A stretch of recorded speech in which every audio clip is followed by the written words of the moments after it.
শোনো, আমার বান্ধবী আছে না মধুমিতা, ও না খুব কষ্টে আছে। তাও ও অনেক সাহস করে আমাকে বলেছে কি? ওর 4 বছর ধরে বাচ্চা হচ্ছে না, ওর বড় এখন বাইরে আছে। তাই ও বলছিল তুমি ওর যদি কিছু হেল্প করে দিতা। মানে আমাকে হেল্প করতে বলেছে? হ্যাঁ, ওর বর তো এখন বাইরে আছে, তাই বলছিল তোমার বরের সাথে কথা বলে দেখো।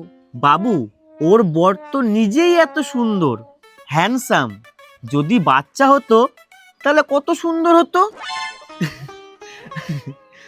তুমি তুমি যখন বলছো তখন ঠিক আছে, চেষ্টা করব।